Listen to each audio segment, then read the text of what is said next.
Olá, Miguel, tudo bem? Como você está? Tudo bem, Thalita? Boa tarde a todos e todas. Miguel, quero te ouvir então sobre a importância desse 11 de agosto, sobre as manifestações que aconteceram. A gente viu um pouquinho ali, atos que aconteceram pela manhã, reuniram muitos movimentos sociais organizados, né? E depois ali na USP também tinha muita gente participando da leitura da carta, né? Então, assim, qual é a importância desse ato que acontece no 11 de agosto? Olha, Thalita, eu acho que a primeira coisa que nós temos que destacar, como você já chamou a atenção, é a adesão, né? Quando os professores da Faculdade de Direito pensaram na carta, eles tinham imaginado muito mais uma carta de notórios, de celebridades, em especial do próprio meio jurídico, né? Eles iniciaram com ex-ministros do STF, enfim, e depois ganhou essa adesão que nós temos visto agora próximo a 1 milhão de pessoas, e aí quando a gente olha quem são as pessoas que assinaram, nós vamos vendo militares, vamos vendo delegados, policiais, desempregados, pastores, padres. Então, de fato, uma carta que alcançou uma grande capilaridade, né, que fugiu do controle da Faculdade de Direito, dos seus idealizadores, até porque, no dia de hoje, a gente foi acompanhando, ela foi lida em diversos lugares, não só nesses atos, né? A gente foi recebendo informações de universidades, de eventos que estavam já programados, que as pessoas, então, leram a carta, né? Então, de fato, ela ultrapassou as fronteiras do Largo São Francisco, isso é importantíssimo, né? A segunda coisa para a gente destacar é o tom dos discursos. Tanto a carta da Fiesp quanto a carta da Faculdade de Direito, elas não citam Bolsonaro, elas fazem um esforço de serem suprapartidárias, de reforçar o tema da democracia.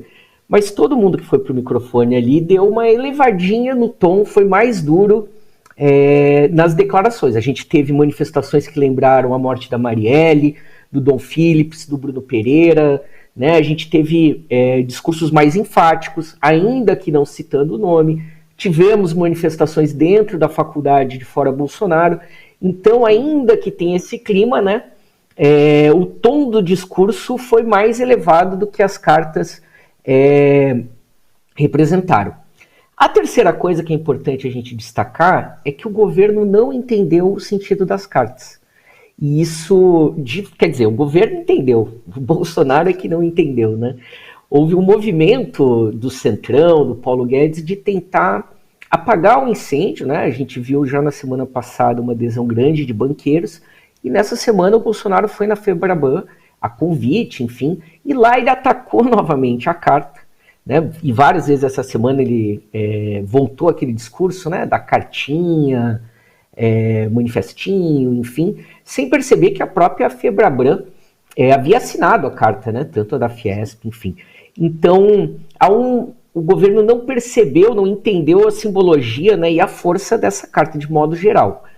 Por outro lado, dois aspectos que a gente precisa destacar negativamente, né? Uma é que os atos eles acabam sendo mais simbólicos, muito mais de celebridades e personalidades do que de massa, né? A gente viu a convocação, houve a presença de movimento estudantil, 11 de agosto é dia do estudante, dia do advogado, né?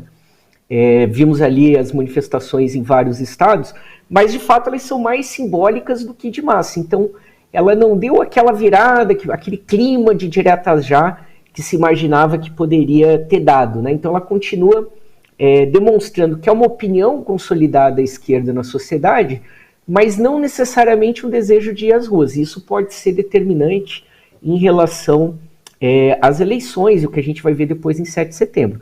E por último, mesmo que o governo não tenha entendido a simbologia das cartas, tenha permanecido o ataque, é muito provável que a gente tenha uma mudança no discurso do Bolsonaro, que daqui para frente ele tire o pé do acelerador desse discurso das urnas. Na Febraban ele já fez isso, e também na CNA, ele fez um discurso, enfim, retomou o anticomunismo, a ameaça do PT, Fórum de São Paulo, né, o tom evangélico, moral, né? Então isso deve dar o tom. E é importante a gente perceber, 2 setores não assinaram a carta da Fiesp, né? A CNA, Confederação Nacional da Agricultura, Bolsonaro teve lá também essa semana em clima de convenção partidária, assim, de comício, com gente de verde e amarelo, gritos de mito, tudo aquilo que a gente conhece, né? Então, no reduto do agronegócio.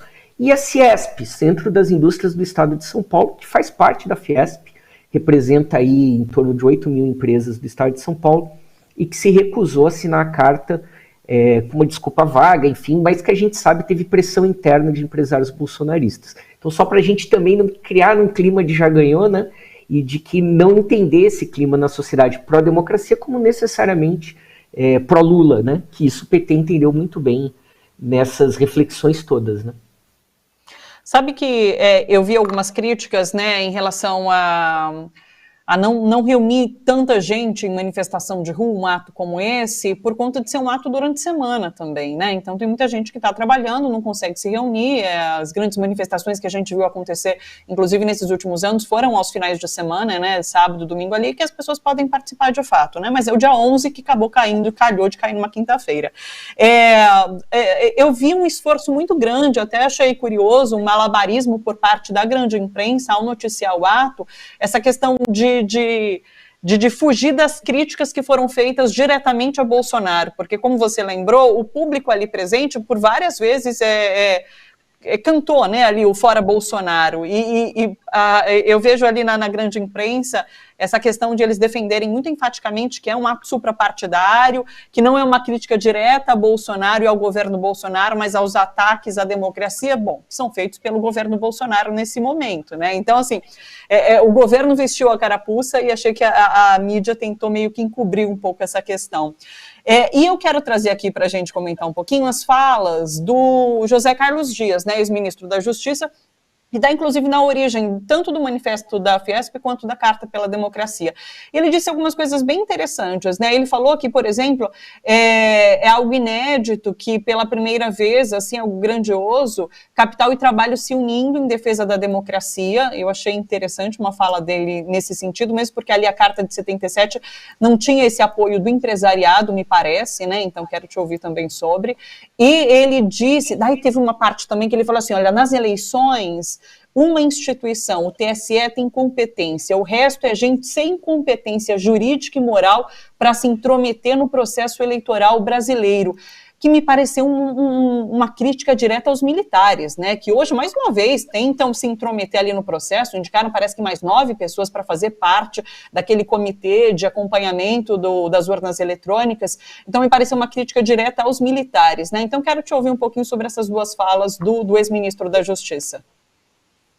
Está corretíssima, Thalita. De fato, foi um ato. A Carta de 77 tinha muito mais esse sentido de personalidades, né, do mundo jurídico, como eu disse antes, né, muito mais centrado nos professores, nos juristas, ao contrário da Carta de 2022, que, como eu disse, teve essa adesão massiva, né? E, de fato, a gente teve em vários momentos ali a presença de sindicalistas da UGT, da Força Sindical, né, do próprio, a gente olha ali o bonezinho da CMP, Central dos Movimentos Populares. Então, de fato, a gente teve essa presença de trabalhadores e do capital. Ainda que o tom do capital, como você notou bem nessa repercussão da mídia, deu o tom da repercussão do manifesto, né? Obviamente, hoje o anti-Bolsonaro é o Lula, né? E tudo que bata no Bolsonaro, de alguma forma, fortalece o Lula. Então houve um cuidado da mídia e desses setores que ela representa, em especial do capital financeiro,